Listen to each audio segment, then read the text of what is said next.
Okay, now we're doing C4, interpreting figures of speech, and this one is asking what the hyperbole suggests. Okay, let's see. At that time, Bogota was a remote, lugubrious city where an insomniac rain had been falling since the beginning of the 16th century. Don't get thrown off by this word lugubrious. I had to look it up. It means looking sad or dismal, but that doesn't really matter in finding the hyperbole. So the hyperbole is the part where it says the rain had been falling since the beginning of the 16th century. The rain has not literally been falling every single day, every single minute since the 16th century. So what might that suggest? The rain in Bogota was extremely heavy, or it rained frequently and for long periods of time in Bogota.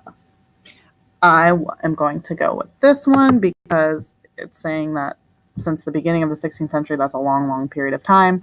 So I think it's this. Hooray. What does the idiom in this text suggest? I walked across an empty land.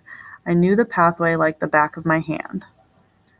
Okay, that's from a song. Interesting. So I knew the pathway like the back of my hand. What is that idiom or that expression suggesting? The singer has walked the path many times before, or the singer is in a strange and frightening place. Well, we know that this expression means that we know something really well, so that most likely suggests that the singer has walked this path many times before. That's how he would know it very well. Yay. What does the personification in this text suggest? While the plumber was under the sink fiddling with the pipes, the drain burped up a spray of brown water. Okay, so the personification would be this part because a drain doesn't literally burp. That's something that a human does, so it's giving the drain human characteristics.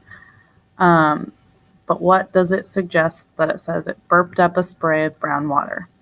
The drain noisily released some water, or the pipes broke suddenly?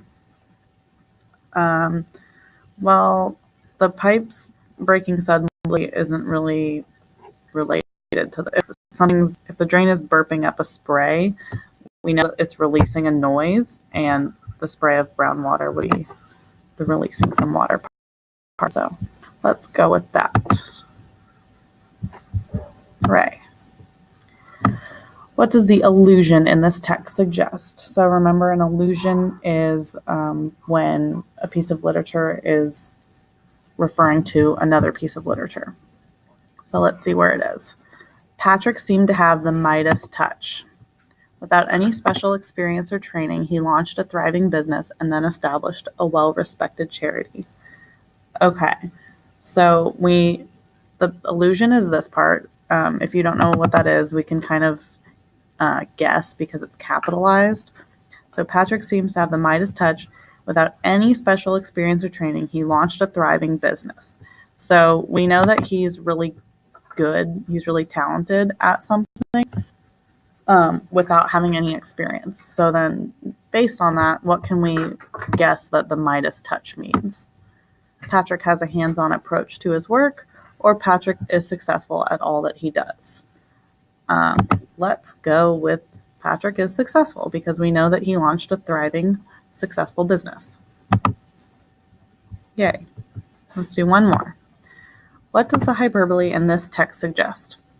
After he finished the marathon, Jeff collapsed into a chair and declared that he could no longer move a single muscle. Okay, so the hyperbole or exaggeration would be that he could no longer move a single muscle.